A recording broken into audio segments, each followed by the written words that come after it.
टकराएगा वो चूर चूर हो जाएगा। बंगाल चुनाव के आधे चरण अब खत्म हो चुके हैं। बीजेपी और टीएमसी के बीच मुकाबला और भीषण हो गया है। यह बात स्पष्ट है कि नंदीग्राम की जनता ने साफ संदेश देना है कि सारे बंगाल में टीएमसी साफ है और भारतीय जनता पार्टी खड़ी होगी। ये बात साफ। আমি তো সেন্ট্রাল পুলিশ স্টেট পুলিশ সবাইকেই রেসপেক্ট করি, আমার কোনো ডিফারেন্স নেই, কিন্তু অমিত শাহকে আমি সাপোর্ট করি না। অমিত শাহ পুলিশদের বাজে কাজ করতে শেখায়। এটা ইলেকশন কমিশন নয়, অমিত শাহ করছে। ইলেকশন কমিশনের আন্ডারে বলছে কাজ করছে সিআরপিএফ সিএপিএফ, সব অমিত শাহ করছে। অমিত শাহর অফিস থেকে সমস্ত ইনস্ট্রাকশন দেওয়া হচ্ছে।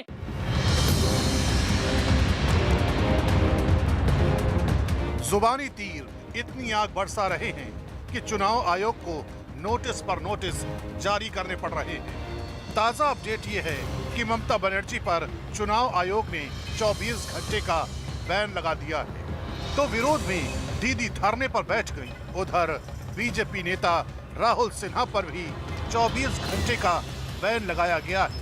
साथ ही शुभेंदु अधिकारी को चेतावनी देकर फिलहाल छोड़ दिया गया है। आज भारतीय लोकतंत्र के लिए एक काला दिन है, ब्लैक डे फॉर डेमोक्रेसी, क्योंकि आप लोग इलेक्शन में हम लोग को हरा सकते नहीं हरा सकते हो, उसलिए क्या करते हो, बैन करते हो।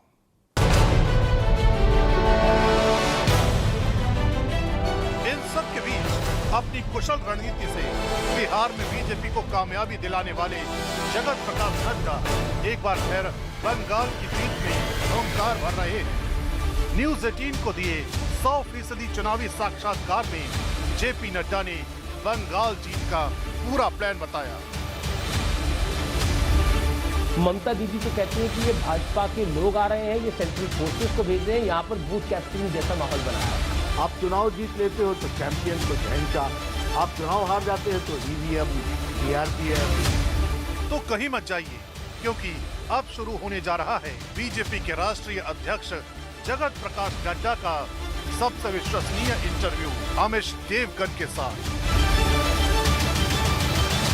नमस्कार, मैं हूं अमीश देवगन और आज मेरे साथ बात करने के लिए मौजूद हैं भारतीय जनता पार्टी के राष्ट्रीय अध्यक्ष जगत प्रकाश नड्डा, जो 1977 से चुनावों को देख रहे हैं, चुनावों को लड़ रहे हैं, लड़वा रहे हैं। लेकिन आज देश के दिल में जो सवाल है वो तमाम सवाल हम बीजेपी के राष्ट्रीय अध्यक्ष के साथ करेंगे। नड्डा जी, आपका अभिनंदन है न्यूज 18 नेटवर्क पर। नमस्कार जी। सबसे पहले तो मैं ये जानना चाहता हूं कि 1977 से आप चुनाव लड़वा रहे हैं, इस पूरी प्रक्रिया में हैं। 2021 में आज हम खड़े हैं, कोरोना का ये वक्त है। बंगाल भारतीय जनता पार्टी के लिए महत्वपूर्ण है। 4 राज्यों में लगभग चुनाव संपूर्ण हो चुका है, 1 राज्य में बचा है। आप अपनी चुनावी जर्नी को किस तरह से देखते हैं? नहीं, जैसे आपने कहा कि 1977 से मैं चुनाव को देख रहा हूँ, 1977 से, तो 1977 से लेकर के 2021 तक में इलेक्शन के प्रोसेसेस, इलेक्शन के तरीके और इलेक्शन की कैपेसिटी बिल्डिंग, यानी इलेक्शन कमीशन का कैपेसिटी बिल्डिंग में बहुत एक प्रोग्रेस हुई है और धीरे धीरे हमारा चुनाव प्रक्रिया बहुत पारदर्शी और एक तरीके से कहा जाए तो सारे जो सिस्टम्स में फ्लॉज थे उन फ्लॉज को कवर करता हुआ इलेक्शन कमीशन ने यहाँ तक की यात्रा की है। और वैसे ही पॉलिटिकल लीडर्स ने भी की है, क्योंकि एक समय में पॉलिटिकल लीडर्स और पॉलिटिकल पार्टीज़, मुझे याद है क्योंकि मेरा संबंध बिहार से है, तो उस समय एक बहुत प्रचलित शब्द था बूथ कैप्चरिंग, और आज पॉलिटिकल पार्टी का एक्टिविस्ट शायद इस शब्द से अनभिज्ञ है। तो ये एक यात्रा के कारण से हमको देखने को मिलता है। और भारतीय जनता पार्टी ने इलेक्शन में लोगों तक पहुंचने में एक बहुत ही, जिसको कहा जाए, समय के साथ साथ एक महारत भी स्थापित की है, और एक जिसको कहा जा सकता है कि भारतीय जनता पार्टी का कार्यकर्ता उसमें पारंगत भी हुआ है।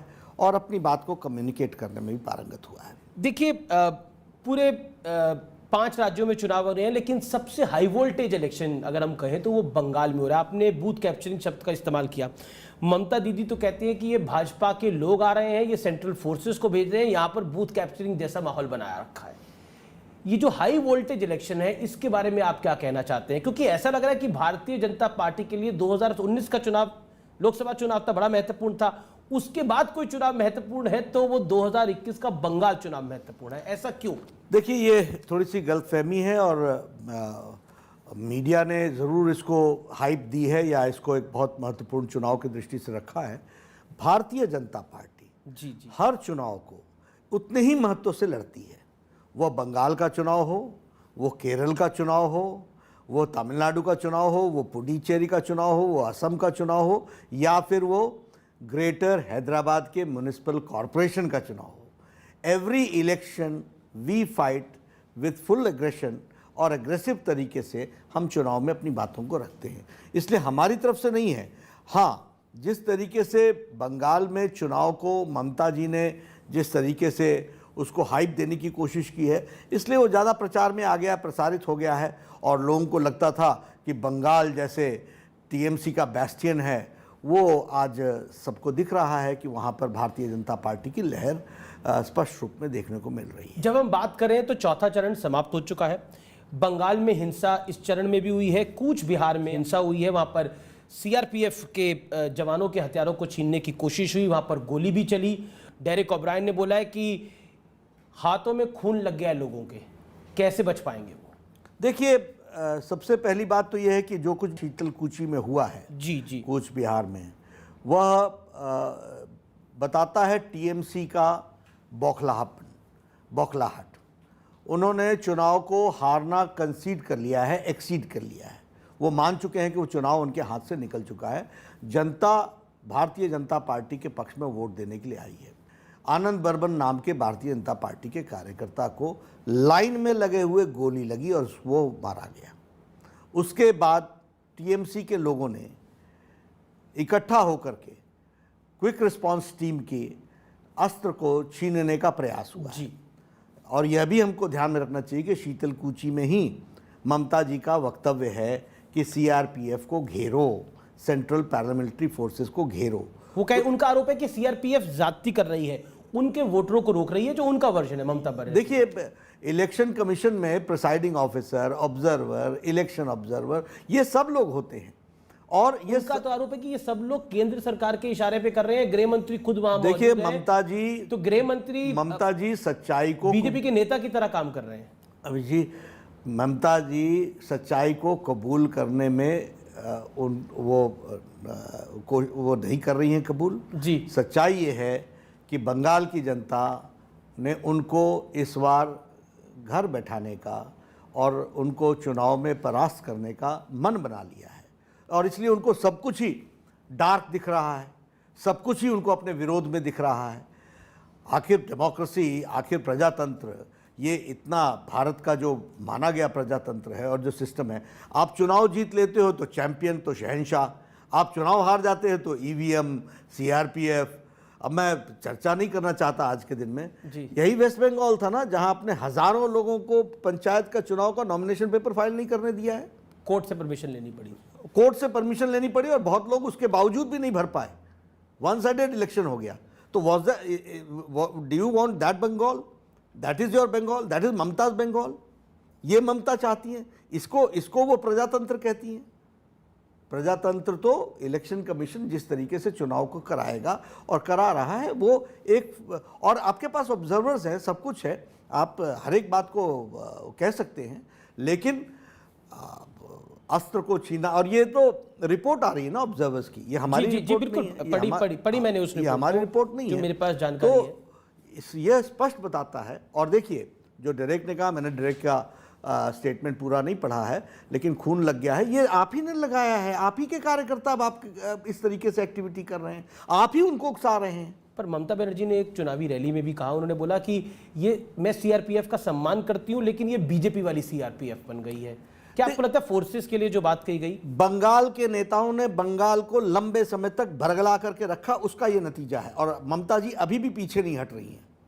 Fact remains, the story is different. और इसी तरीके से बंगाल की जनता को गुमराह करने की कोशिश होती रही है। हम कूच बिहार की बात कर रहे हैं, आपके भी काफिले पे हमला हुआ था बिहार के अंदर, लेकिन कूच बिहार में दिलीप घोष के काफिले पे भी हमला हुआ। पीछे हमने देखा धर्मेंद्र प्रधान पर की एक कार्यक्रम में भी अटैक हुआ, शाहनवाज हुसैन के भी एक कार्यक्रम में पत्थर चले। क्या आपको लगता है जेपी नड्डा जी कि जो पॉलिटिकल वायलेंस है सिर्फ चुनाव वाले दिन नहीं, सिर्फ जिस दिन वोटिंग हो रही है उस दिन कैंपेनिंग के दौरान भी जो वायलेंस हो रही है, ये वाकई 2021 की सदी में हम बैठे हैं और हम बात करते हैं फ्री एंड फेयर इलेक्शन की, क्या मैसेज जाता है इससे? अमित जी, मैं आपसे प्रश्न पूछता हूं, ये सारी घटनाएं सिर्फ बंगाल में हो रही हैं? जी। बंगाल का मुख्यमंत्री 10 साल से कौन है? होम मिनिस्टर कौन है? लॉ एंड ऑर्डर किसके हाथ में है? और इसका उत्तर कौन देगा? ये अपने आप में बताता है कि hand in glove with criminals and criminalisation of TMC is the order of the day. ये आज के दिन की तरीका, ये तहजीब बन गई। लेकिन दूसरी तरफ से वर्जन आता है कि भारतीय जनता पार्टी यानी आपकी पार्टी जो है, आप लोग यूपी से, बिहार से तमाम लोगों को लेकर आए हैं। जो ममता बनर्जी कहती है, मैं तो उनको कोट करता हूं कि बीजेपी यूपी बिहार से गुंडों को लेकर आ गई है यहां पर और चुनाव लड़वा रही है। ऐसा है, ये मैं फिर बताता हूं, ममता जी का जो स्टाइल ऑफ फंक्शनिंग रहा है, जिसको आप लोगों ने भी बहुत कवरेज दी है जी। मतलब आपका वर्कर हो तो वो कार्यकर्ता, हमारा कार्यकर्ता हो तो वो गुंडा। ये टर्मिनोलॉजी कहां से सीखी है? उनका कहना है कि चुनाव मैनेजमेंट के लिए बाहर से लोग आए हुए हैं सब। अब ये फेडरल स्ट्रक्चर है कि नहीं है? और दूसरी बात, बंगाल का चुनाव में वोट बाहर का आदमी दे रहा है या बंगाल का आदमी दे रहा है? बंगाल का एमएलए बन रहा है या बाहर का आदमी एमएलए बन रहा है? ये किस तरीके के हम नैरेटिव से तय करने वाले हैं? और मैं फिर बता दूं, ममता जी की एक एक नैरेटिव को बंगाल की जनता ने रिजेक्ट किया है। बाहरी भीतरी की बात करते हैं, श्यामा प्रसाद मुखर्जी कहां के थे? आचार्य देव कहां के थे? हमारे अध्यक्ष, राष्ट्रीय अध्यक्ष कहां के थे? और श्यामा प्रसाद मुखर्जी ने किस तरीके से बंगाल के विभाजन को के समय पर अपना योगदान किया है, वो सब जानते हैं। देश में पाकिस्तान का जो विभाजन हो रहा था उस समय उनका रोल क्या है वो भी जानते हैं। एक देश में एक निशान, एक विधान, एक संविधान के लिए बलिदान देने वाले कौन थे? श्यामा प्रसाद मुखर्जी रहे हैं। और श्यामा प्रसाद मुखर्जी भारतीय जनता पार्टी के लिए प्रेरणा स्रोत रहे हैं। उन्हीं के बात को लेकर के एक नेशन, एक राष्ट्र, एक ध्वज, एक संविधान, इस बात को हम लोगों ने आगे बढ़ाया है। तो हम बाहरी हो गए और वो भीतरी हो गई। बंगाल ने जो दृष्टि दी उसको लेकर सारे देश में जाने वाले लोग भारतीय जनता पार्टी के। क्या ममता बनर्जी एक पॉलिटिकल गेम खेल रही है, वो इनसाइडर वर्सेस आउटसाइडर की की बात कर रही है? इसकी वजह से आप लोगों को भी मेहनत या फिर कहीं तो जद्दोजहद ज्यादा करनी पड़ रही है? क्योंकि अमित शाह ने भी मेरे एक साक्षात्कार में बोला कि भूमिपुत्र ही बनेगा इंटरव्यू। आप लोगों को भी एम्फेसाइज करके बोलना पड़ रहा है कि एक बंगाली मुख्यमंत्री होगा, हम बाहर से किसी को नहीं लेके आएंगे। इस पर आप क्या कहना चाहते हैं कि ममता बनर्जी जी, हम इलेक्शन में मेहनत हमेशा करते हैं और हमको करने में कोई आपत्ति नहीं होती, ये हम करेंगे ही करेंगे जी। लेकिन फॉल्स नैरेटिव को बंगाल की जनता ने निगेट कर दिया है, रिजेक्ट कर दिया है। इसलिए आप ऐसे जितने भी आरोप लगाने चाहे आप लगाइए। और मैं आपको बताऊं, ये सब आरोप किसी में भी कोई कंटेंट या कोई गहरापन नहीं है। ये देखिए, एक मुख्यमंत्री के द्वारा कहना भारी लोग आ रहे हैं, ये भारत के संविधान के स्पिरिट के अनुसार है क्या? एक 10 साल तक संवैधानिक पद पर रहने वाली महिला नेत्री इस तरीके के शब्दों का शब्दावली कहती है, आप पूछते नहीं है वो बात अलग है, लेकिन ये उनके बारे में और उनके व्यक्तित्व के बारे में और उनके सोच के बारे में बहुत दूर तक इंगित करता है। एक आप लोगों पे आरोप है कि आप कम्युनल एजेंडे के ऊपर पूरे इलेक्शन को लेके गए हैं। हालांकि हरे रामा हरे कृष्णा भी हो रहा है इस चुनाव में, चंडी पाठ, दुर्गा पाठ भी हो रहा है, लेकिन जय श्री राम के नारे आपकी सभाओं में, आपकी रैली को मैंने देखा, आपके रोड शोज को मैंने देखा, उसमें आम है। अमित शाह के कार्यक्रमों में, देश के प्रधानमंत्री के कार्यक्रमों में आम हो गया जय श्री राम के नारे को। इसको आप कैसे देखते हैं? क्या ये कम्युनल एजेंडा है? क्योंकि ममता बनर्जी खुद अब चंडी पाठ कर रही हैं। अमित जी, बहुत आपने अहम सवाल उठाया है। मैं जरा तफसील से इसका जवाब देना चाहता हूँ, इत्मीनान से जवाब देना चाहता हूँ। 10 साल तो आपने विसर्जन को रोका दुर्गा पूजा के, 10 साल तो आपने सरस्वती पूजा नहीं होने दी। 10 साल तक आपने सारे विषयों को रोकने का आपने प्रयास किया और आपने तुष्टीकरण की राजनीति की, आपने अपीजमेंट की राजनीति की, आपने कुछ लोगों को कम्युनल एंगल पर प्रश्रय दिया। और मैं आपसे पूछता हूँ, इस बार टीएमसी के सभी नेताओं को सरस्वती पूजा क्यों मनाना पड़ा? क्यों घंटी बजानी पड़ी? क्यों चंडी पाठ करना पड़ा, वो भी 2021 में आकर के? इसलिए कि बंगाल की जनता ने इस बात को समझ लिया कि आपने कम्युनल एंगल चलाया और उसके कारण लोगों ने अपने तरीके से, आज जो आपके टेप्स उप्स आए हैं वो बाहर क्लब हाउस के, उसमें वो बता रहे हैं कि 10 साल से तो हम तुष्टीकरण करते रहे और हमारा नारा है, उसमें तो 20 साल उसमें सभी लोग जुड़ जाते हैं। जी जी। भारतीय जनता पार्टी तो उसमें नहीं आती है, तो यही लोग तो तुष्टीकरण करते रहे। और हमारा तो कहना है तानाशाही, तुष्टीकरण, टोलाबाजी, इसके खिलाफ हम चुनाव लड़ रहे हैं।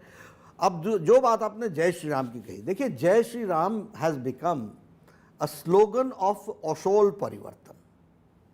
वो परिवर्तन का एक स्लोगन बन गया है। और जय श्री राम को, और वो भी कैसे, किसने कहा था मुख्यमंत्री को, चीफ मिनिस्टर को, कि अपनी गाड़ी रोक करके 4 बच्चे बेचारे नारे लगा रहे थे तो उनको अरेस्ट कराना? ये आपने किया। 2019 की लोकसभा चुनाव ठीक है, कहीं नारे लग गए तो उतर करके डांट देना, तो आपने ही तो पॉपुलर कह रहे हैं कि आपने ही आरोप है कि आप लोग चिढ़ाते हैं उस नारे से। देखिए मैं फिर कहता हूं, वो नारे इसलिए लगा रहे हैं क्योंकि उनको दिखा है दुर्गा पूजा को आपने रोका है, आपने सरस्वती पूजा को रोका है, आपने राम जन्मभूमि के अयोध्या के शिलान्यास के दिन कर्फ्यू लगाया है। कौन भूलेगा इन बातों को?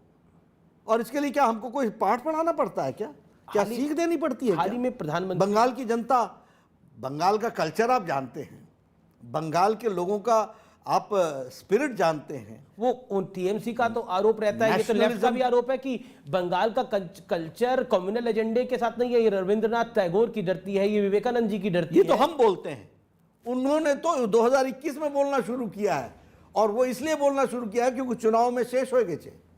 जी, एक इंपॉर्टेंट बात है, क्योंकि बंगाल के लिए बोला जाता है कि एक भद्र लोग है, लेकिन बंगाल में जाकर प्रधानमंत्री ने एक रैली में कहा दीदी ओ दीदी, जो कि बीजेपी के कैडर में एक बड़ा पॉपुलर हुआ, लेकिन ममता बनर्जी और टीएमसी ने उस पर बड़ी ऑब्जेक्शन उठाई।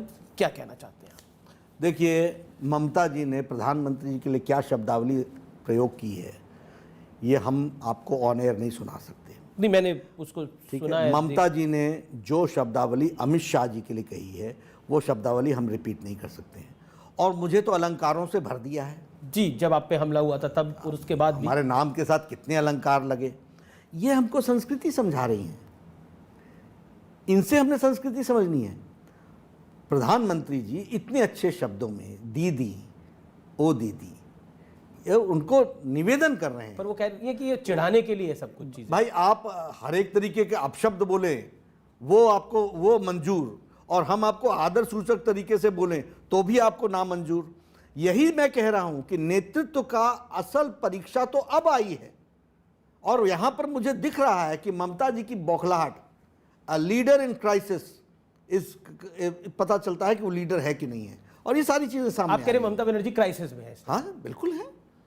और क्राइसिस मतलब उनके हाथ से चुनाव निकल चुका है, वो हार रही हैं। आप तो कह रहे थे वो दूसरी दिख सीट से भी चुनाव लड़ेंगी, लेकिन अभी तक तो वो खबर आई नहीं है। आ जाएगी, प्रधानमंत्री ने भी कहा। देखिए ये उनका फैसला करने का विषय है, जी। लेकिन नंदीग्राम से हार रही है ये तय है। नंदीग्राम से हारी है 100%। जी बिल्कुल। 2 मई को हम आपसे पूछ सकते हैं। आप मेरे से जरूर बात कीजिएगा। जी चलिए, क्योंकि क्लब हाउस की बात हुई, और मैं व्यूअर्स को बता देता हूं कि क्लब हाउस एक सोशल मीडिया प्लेटफॉर्म है जिस पर काफ़ी वार्तालाप होता है, और वहाँ पर ममता बनर्जी के जो चीफ स्ट्रैटेजिस्ट है प्रशांत किशोर, उनका एक ऑडियो वायरल हुआ है जिसमें वो बीजेपी को जो बंगाल में समर्थन मिल रहा है उसकी बहुत साफ तौर पर बात कर रहे हैं। क्या कहना चाहते हैं आप उसके बारे में? और उन्होंने 20 साल से जो तुष्टीकरण हुआ, जिसको बीजेपी, जिसको माफ करिए लेफ्ट, कांग्रेस, टीएमसी ने जम के करा, और अब हिंदुओं को लग रहा है कि उनकी तरफ कोई खड़ा है। क्या कहना चाहते हैं आप? देखिए, प्रशांत किशोर उनका ये कोई Election जो strategist जो है। नहीं, जो ये क्लब हाउस की डिबेट चर्चा है। आई है, जी, चैट जी। आई है, वो वही बात कह रहे हैं जो हम कहते रहे हैं और वो उसकी पुष्टि कर रहे हैं। तो इससे ज़्यादा और क्या प्रमाण हो सकता है कि उनका स्ट्रैटेजिस्ट, उनको दृष्टि और दिशा देने वाला, नेतृत्व देने वाला व्यक्ति, अगर वो इस तरीके की बातचीत कर रहा है जो बीजेपी कहती आई है और बीजेपी को ही वो मान रहा है कि आने वाले समय में बीजेपी वो पर यशस्वी उन्होंने होगी। बोला कि देखिए मेरी पूरी चैट आनी, पूरी ऑडियो आना चाहिए, मैं तो ये बोल रहा हूं कि बीजेपी नहीं जीत रही है। तो वो ये हमारे हाथ में तो है नहीं, वो अपनी पूरी चैट ले आए। जी, लेकिन उन्होंने ये ट्वीट किया था, आपको याद होगा, उन्होंने बोला था कि बीजेपी 100 से ज्यादा आंकड़ा की सीटों का आंकड़ा पार नहीं करेगी, नहीं तो मैं ये पूरा कार्यक्रम छोड़ दूंगा, मतलब मैं किसी को चुनाव नहीं लड़वाऊंगा। देखिए, ऐसा होता है, बहुत से पंडित, बहुत से लोग चुनाव में बहुत सी बातें कहते हैं। प्रशांत किशोर तो बीजेपी के साथ भी रहे। हम सबको नमस्कार करते हैं, जी। सबको आदर देते हैं, लेकिन चुनाव के नतीजों के बाद जो हम कहते हैं वो होता है, वो हम, और 2 तारीख को वही होगा, वो हम कह सकते हैं। क्या आपको लगता और है, हमारा कहना ये है कि हम जनता की आवाज़ को पहचान करके बोलते हैं। मैं आपसे एक बिल्कुल सीधा सवाल पूछता हूं और मुझे उम्मीद है कि नड्डा जी आप भी इसका स्पष्ट जवाब देंगे।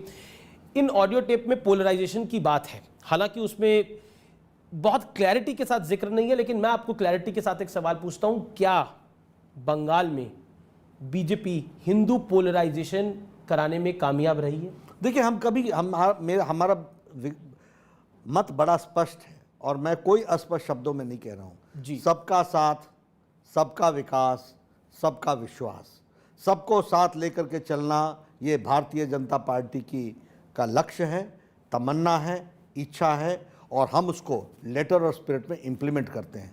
मैं उदाहरण देता हूँ, स्वच्छ भारत अभियान चला, 11 करोड़ 70 लाख टॉयलेट्स बने, हमने कभी किसी का मजहब पूछा? हम 50 करोड़ लोगों को 5 लाख रुपए का एनुअल हेल्थ कवरेज दे रहे हैं, गरीब लोग हैं, हमने किसी का मजहब पूछा? उजाला में हम 8 करोड़ लोगों को गैस का सिलेंडर दे रहे हैं, हमने किसी का मजहब पूछा? हम सौभाग्य योजना में 2 करोड़ से 56 लाख के आसपास हाउस होल्ड को हम इलेक्ट्रिफिकेशन कर रहे हैं, फ्री ऑफ कॉस्ट कर रहे हैं, हमने किसी से मजहब पूछा या मजहब के आधार पर किसी का भेदभाव हुआ है? लेकिन जब आपकी रैलियों में जय श्री राम के नारे लगते मैं हैं, कह रहा हूं, आरोप- जय श्री राम का काउंटर नारा आरोप लगेगा। विकास का, परिवर्तन का पर्यायवाची है। वह परिवर्तन, औसोल परिवर्तन का रास्ता है, और उससे ममता जी जितनी चिढ़ी हैं उसके कारण लोगों को ये लगा है कि यही रास्ता है, और हम डेवलपमेंट, विकास का नारा है, वो विकास से जुड़ा हुआ नारा है। लेकिन देखिए, प्रधानमंत्री ने भी एक अपने कार्यक्रम, अपनी एक रैली में बोला कि ममता जी ने जो और दूसरी बात, जी जी जी तुष्टीकरण जी हमारा मुद्दा है, तुष्टीकरण के विषय को हमने लोगों के सामने रखा है जी। और प्रशांत किशोर ने खुद ही मान लिया, उनके क्लब हाउस के चैट में ये साफ आया है कि 20 साल से यही हम करते रहे हैं, तो करते रहे हैं, तो जनता, आपके समझ में आ गया, जनता के समझ में नहीं आएगा, ऐसा कैसे होगा? लेकिन ममता जी ने तो अपने एक रैली में बोला कि फुरफुरा शरीफ, जो कि जिसका कांग्रेस के साथ अलायंस है, और असउद्दीन ओवैसी, उनको वोट डाल के बर्बाद ना करे माइनॉरिटी कम्युनिटी, वो हमारे पक्ष में वोट डाले, जिसको लेकर प्रधानमंत्री ने भी एक कार्यक्रम में टिप्पणी करी कि अगर हम ऐसी बात कभी कर देते तो हमारे बाल नोच लिए जाते। क्या आपको लगता है कि बीजेपी को वो वोट चाहिए ही नहीं है, वो जो 30%, क्योंकि सबकी नजर है उस वोट पे, ममता जी की भी नजर है, कांग्रेस लेफ्ट अलायंस की भी नजर है, ओवैसी साहब की भी नजर है, लेकिन बीजेपी को वो 30% वोट चाहिए नहीं बंगाल के? ऐसा नहीं है, सबकी नज़र इस बात की है कि सोसाइटी के फैब्रिक को डिस्टर्ब करो, उसको ब्रेक करो, और वोट बैंक की राजनीति पर अपने आप को कंसोलिडेट करो। भारतीय जनता पार्टी की राजनीति है सबका साथ, सबका विकास, सबका विश्वास, justice to all, appeasement to none. हम सोशल फैब्रिक को डिस्टर्ब नहीं करना चाहते हैं, सबको साथ लेकर के चलना चाहते हैं। मैंने आपके सामने इतने प्रधानमंत्री जी के कार्यक्रम बताए, एक भी कार्यक्रम में हमने कहीं भी भेदभाव नहीं किया है। ममता बनर्जी की अपील को आप कैसे हम भारत देखते के हैं? विकास को दृष्टि से, ममता बनर्जी की वोट की अपील को आप कैसे देखते कौन सी अपील? जो उन्होंने बोला कि मुसलमान एक मुश्ता को वोट डालें। ये उनके बारे में बताता है। They are the instrument in polarisation, ये खुद पोलराइज करते हैं, और मैंने आपके साफ शब्दों में कहा है, क्योंकि वो फुरफुरा शरीफ के जो अरे बड़ी इंटरेस्टिंग चीफ बात है, उनको कह रही है वो गद्दार है। ये इसका क्या अर्थ है? इसका अर्थ ये है कि ये वोट सारे का सारा हमको मिले। पोलराइजेशन कौन कर रहा है? टीएमसी कर रही है। पोलराइजेशन कौन कर रहा है? ममता जी कर रही हैं। एक सवाल जो कि महत्वपूर्ण है, माइंड गेम इस समय बीजेपी इस चुनाव, बंगाल के चुनाव में जबरदस्त तरीके से खेल रही है। वो हर राउंड से पहले एक प्रेस कॉन्फ्रेंस करती है, हर राउंड के बाद एक प्रेस कॉन्फ्रेंस करती है, जिसमें बताने की कोशिश करते हैं हमारी कितनी सीटें आ रही हैं। इसको लेकर आप क्या करते हैं? क्या ये आपकी स्ट्रैटेजी का हिस्सा है? क्योंकि एक प्रेशर टैक्टिक्स है आपकी ये। नहीं, हमेशा हम चुनाव इसी तरीके से लड़ते हैं। ये कोई हम बंगाल में नया कर रहे हैं ऐसा तो नहीं है। हम हर एक जगह गृह मंत्री की प्रेस कॉन्फ्रेंस हो रही है। बिल्कुल, जब जिम्मेवारी से बात करनी है तो जिम्मेवार व्यक्ति ही कहेगा ना। तो इसमें क्या दिक्कत की बात है? आप भी कीजिए ना कॉन्फ्रेंस और आप बताइए ना कि मैं इतनी वोट ले रहे हैं। लोग हंसेंगे। हम कोई फैक्चुअल बात नहीं बोल रहे हैं क्या?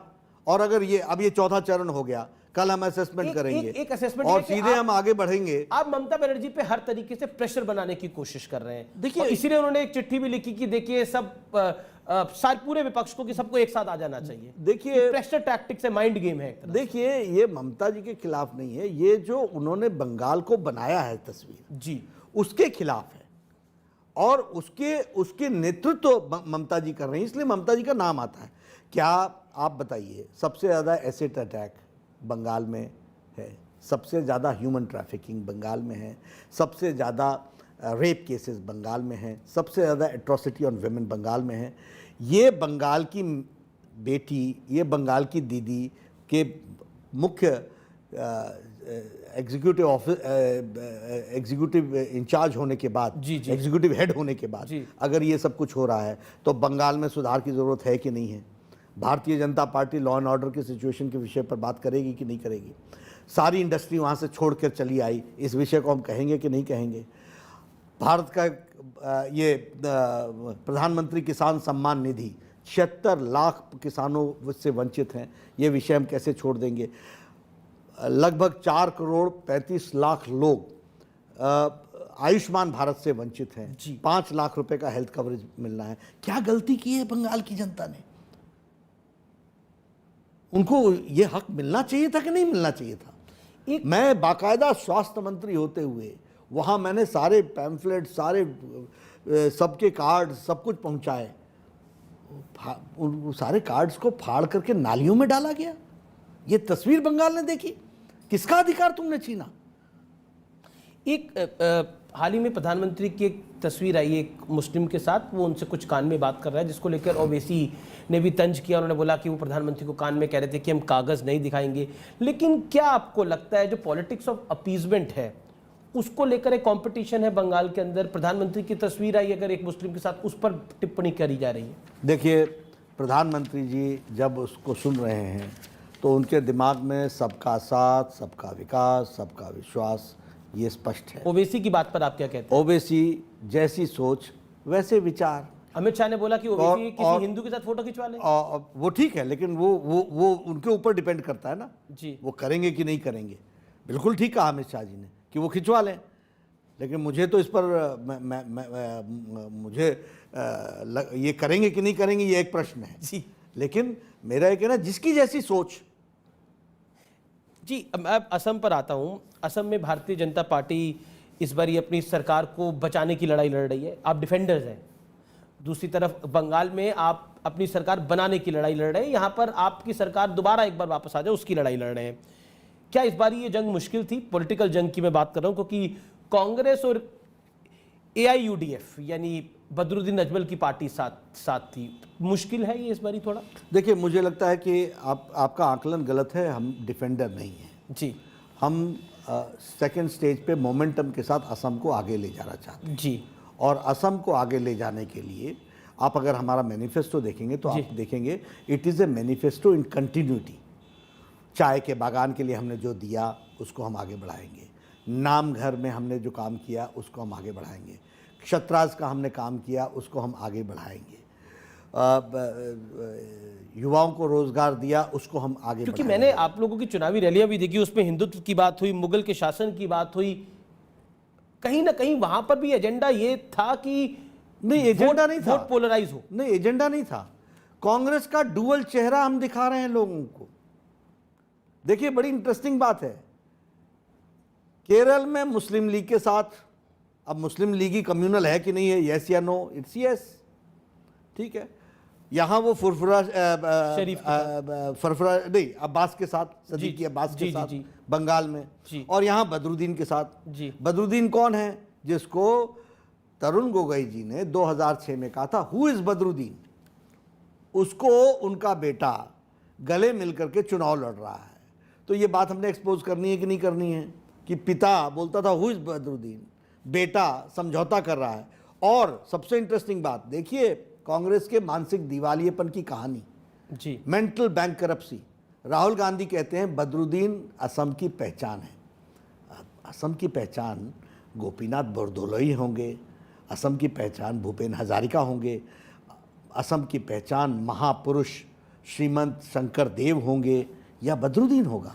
अब ये जो कहने वाले लोग हैं, इनको आप बोलो कि आप अन्याय करो और मैं न्याय की गुहार भी ना लगाऊं, मैं सच्चाई भी लोगों को ना बताऊं।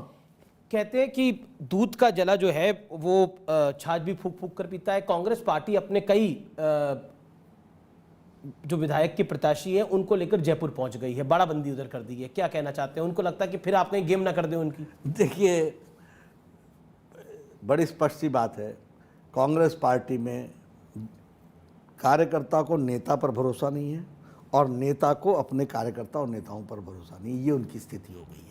ऊपर कह रहे हैं हमें भाजपा पे भरोसा नहीं, ये कुछ भी कर देंगे हमारे साथ। ऐसा नहीं है जी। बात यह है कि उनकी पार्टी अपने आप में अपना घर संभलता नहीं है, अपनी परिस्थितियां संभलती नहीं है, अपने में अविश्वास है, दूसरों को दोष देते हैं। आपके घर की बात कर लेते हैं। असम में अगर बीजेपी की जीत होती है तो सर्बानंद सोनोवाल, हिमंता बिस्वा शर्मा, सीएम कौन होगा, या सोनोवाल साहब ही होंगे सीएम? देखिए, चुनाव में जब हम लोग गए तो दोनों लोग आगे आए हैं, दोनों लोगों के साथ दोनों का योगदान है असम को आगे बढ़ाने में जी।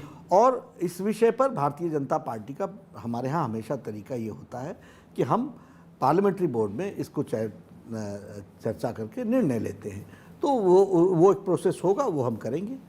मैं बढ़ता हूं आगे, राहुल गांधी की बात करता हूं। राहुल गांधी का आरोप है कि 2014 के बाद हालात बदल गए हैं, सरकार ने संस्थाओं के ढांचे पर नियंत्रण कर लिया है, इसलिए बीजेपी को छोड़कर कोई चुनाव ही नहीं जीत पाता।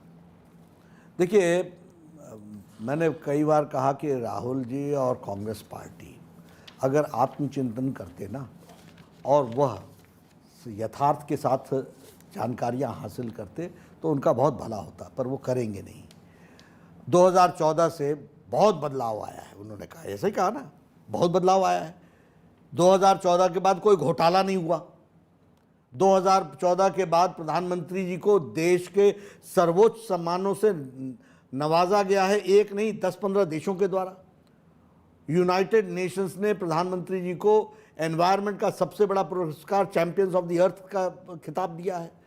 तो ये बदलाव तो 2014 के बाद बहुत आया है। और विकास की दृष्टि से, विकास की दृष्टि से उन्होंने इलेक्शन कमिशन को लेकर भी तंज करा जब बीजेपी के कैंडिडेट जो असम में थे उनकी गाड़ी से ईवीएम निकली थी। उस पर एक्शन हुआ है और 12 घंटे के अंदर उसकी रिपोर्ट आई है।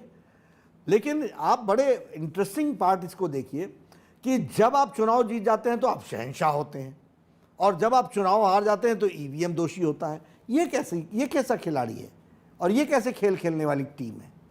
ऐसे टीम की इसलिए मैंने कहा कि आपको अभी सच्चाई से परिचित होना बाकी है। जिस दिन आप हो जाएंगे आपका भला होगा।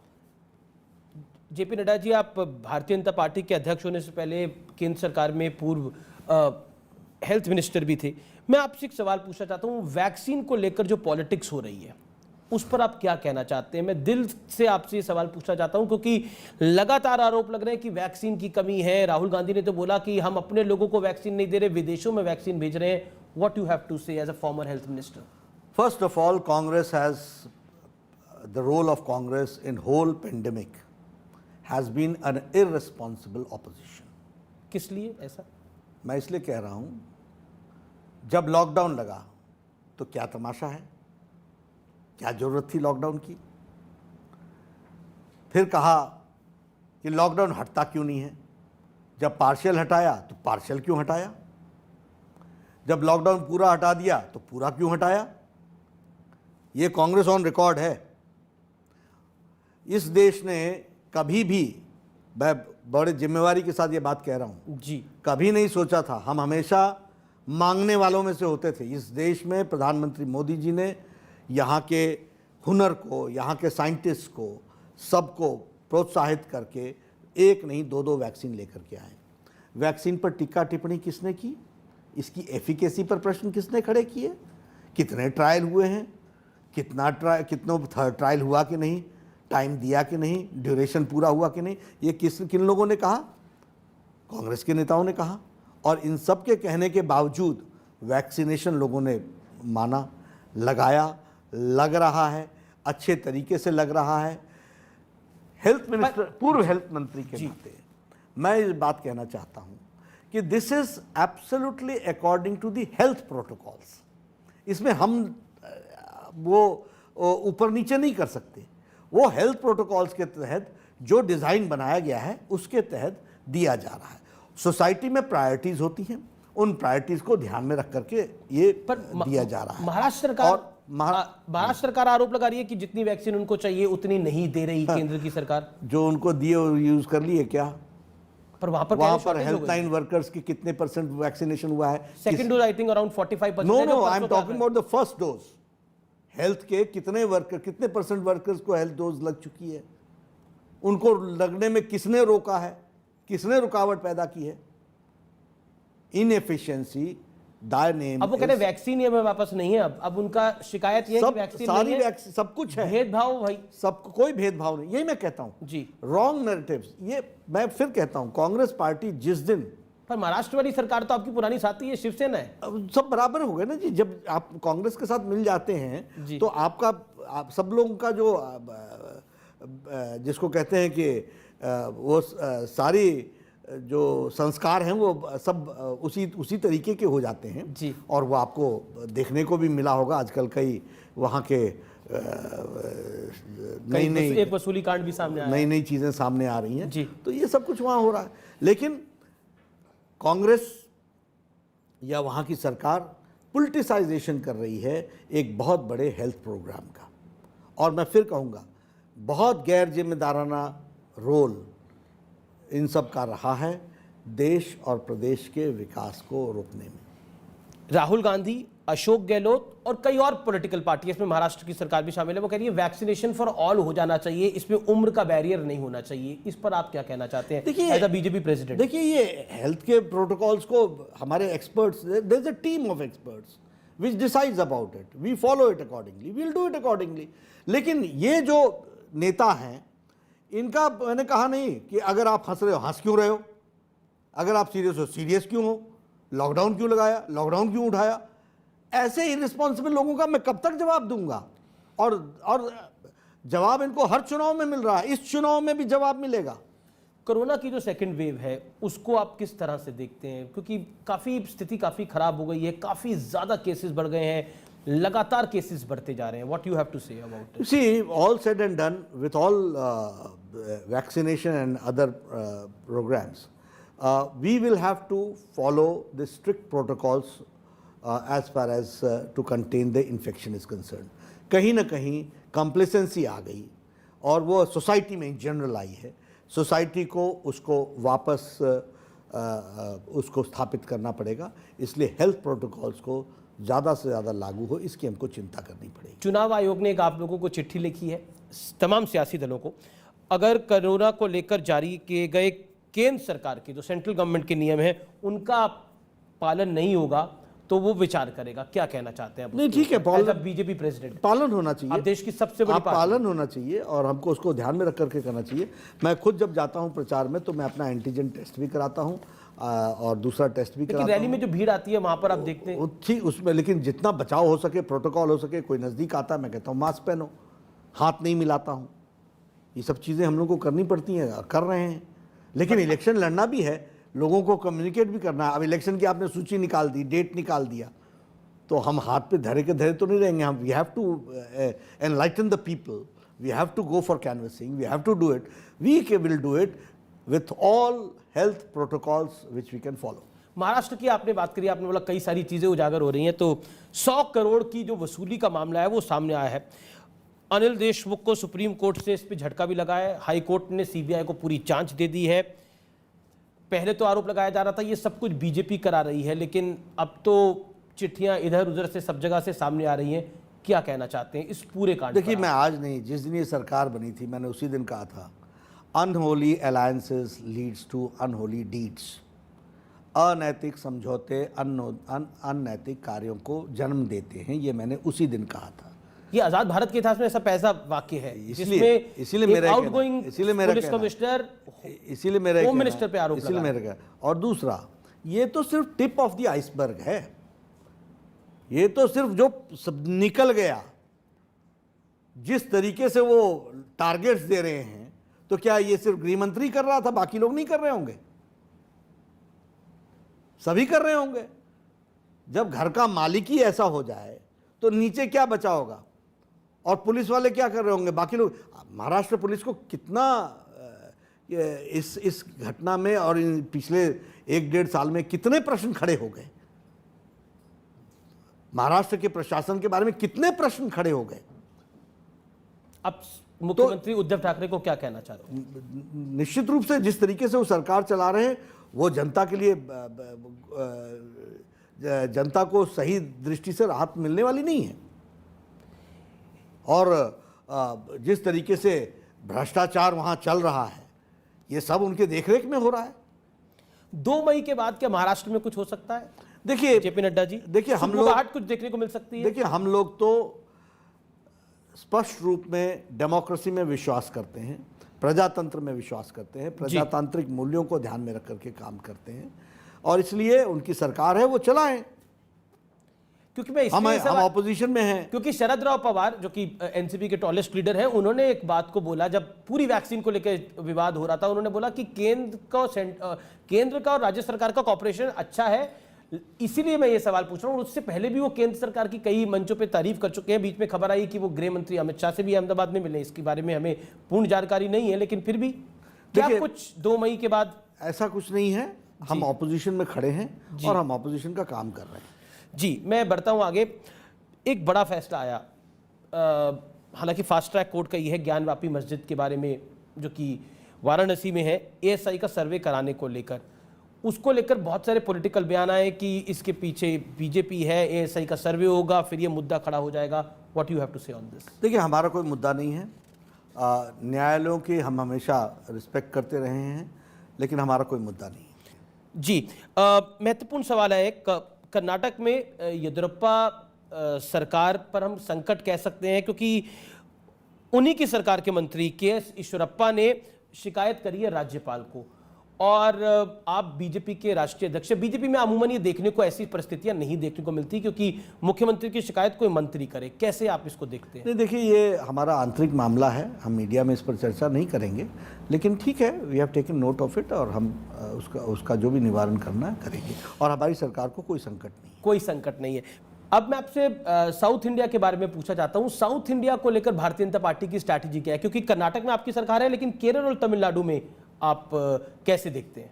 देखिए, बंगाल में हम सरकार बना रहे हैं, हम असम में सरकार बना रहे हैं, हम एनडीए की सरकार एआईडीएमके के साथ तमिलनाडु में बना रहे हैं, हम एनडीए की सरकार पुडुचेरी में बना रहे हैं, और केरल में हम फोर्स के रूप में आ रहे हैं, एक ताकत के रूप में हम उभर रहे हैं। जहाँ तक आपने साउथ में आने की बात कही है, हम तमिलनाडु और केरल में हम कंसर्टेड एफर्ट के साथ इन प्रदेशों में भी भारतीय जनता पार्टी की ताकत बढ़े, इसके लिए हम प्रयासरत रहे। क्या साउथ इंडिया को लेकर, तमिलनाडु और केरल को लेकर बीजेपी का प्लान 2024 है, 2024 है? नहीं, जैसे आप लोगों ने बंगाल की तैयारी 2016 में शुरू कर दी थी। हर एक स्टेट के लिए हमारे पास ऐसा ही प्लान होता है, लेकिन हम उसको कोई टारगेट के साथ 2024 और इसके साथ नहीं जोड़ते हैं। हम आगे बढ़ेंगे, हम अपनी ताकत बढ़ाएंगे, हम अपनी फोर्सेस, अपनी ताकत हमारी बढ़े, हमारी रीच बढ़े, इसके लिए हम प्रयासरत रहेंगे। एक इंपॉर्टेंट सवाल, बिल्कुल हम आखिरी में इंटरव्यू के, बंगाल का चुनाव अब 2 मई को इसका नतीजा आएगा। जगत प्रकाश नड्डा के, बीजेपी राष्ट्रीय अध्यक्ष के दिमाग में अगला टारगेट क्या है? उत्तर प्रदेश, उत्तराखंड, सभी उन राज्यों में चुनाव, सभी भारतीय जनता पार्टी की विचारधारा को मजबूत करना, यह हमारा टारगेट रहा है। अभी हमारा काम उड़ीसा में बढ़ना है, हमारा काम तेलंगाना में बढ़ना है, हमारा काम आंध्र में बढ़ना है, हमारा काम साउथ में क्योंकि बढ़ना मैं है। इसलिए सवाल पूछा, हमारा 2022 में और यूपी में हमारी चुनाव जो है। सरकारें हैं, यूपी में भी हमारा दौरा शुरू हो चुका है, उत्तराखंड में भी हम जाएंगे। सब जगह हमने, जहां हमारी सरकारें हैं वहां भी हम काम करेंगे, जहां हमारी सरकारें नहीं हैं वहां भी हम काम करेंगे। भारतीय जनता पार्टी की विचारधारा सबका साथ, सबका विकास, सबका विश्वास, इसको लेकर के बढ़ना है। इसलिए हमारा टारगेट स्पष्ट है और उसके लिए मैं अकेला ही नहीं, हमारी पूरी टीम, मोदी जी के नेतृत्व में पूरी सरकार आगे बढ़ रही है। बहुत बहुत शुक्रिया नड्डा जी, आपने हर सवाल का बेबाकी के साथ जवाब दिया और उम्मीद करते हैं कि कोरोना के इस काल में आप स्वस्थ रहें, आपका परिवार स्वस्थ रहे। बहुत बहुत शुक्रिया न्यूज़ 18 से बात करने के लिए, धन्यवाद। तो ये थे जेपी नड्डा, बीजेपी के राष्ट्रीय अध्यक्ष, जिन्होंने स्पष्ट हर सवाल का जवाब दिया। आप देखते रहिए न्यूज़ 18। नमस्कार।